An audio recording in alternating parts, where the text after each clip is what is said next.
तो आपको यीशु मसीह को जानना है। जैसे बहुत से ग्रंथों में कहा गया, श्वेत वस्त्रम ईश पुत्रम कुंवारी गर्भासम ईसा मसीहम नाम तीर्थम प्रतिष्ठम। वो कुंवारी गर्भ से जन्म होगा, निष्कलंक पवित्र विराट होगा, यीशु मसीह नाम प्रतिष्ठित होगा, जिसे यीशु मसीह के नाम से दुनिया जानेगी। अगर आप उद्धार पाना चाहते हैं तो यीशु के पीछे चलिए।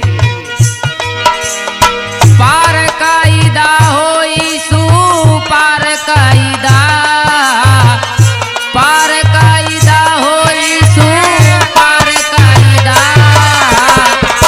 नैया भारत के रहवैया यीशु पार कायदा, नैया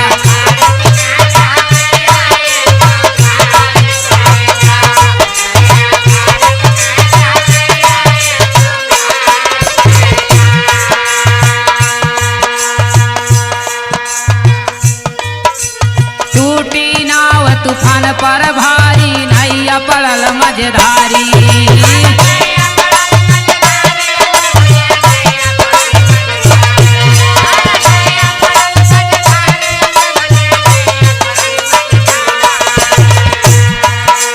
नाव झकोरे डूब डूब जाला, नैया कैसे संवारी, तू पार कायदा, नैया भारत के रहवैया यीशु पार कायदा।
प्रभु यीशु दया के सागर, नाव लगा दयारी,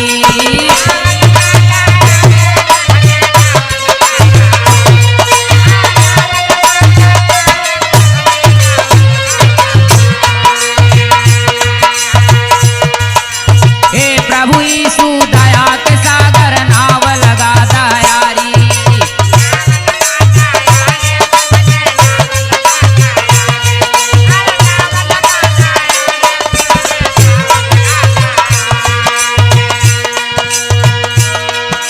दास अधम अब पार हो गए,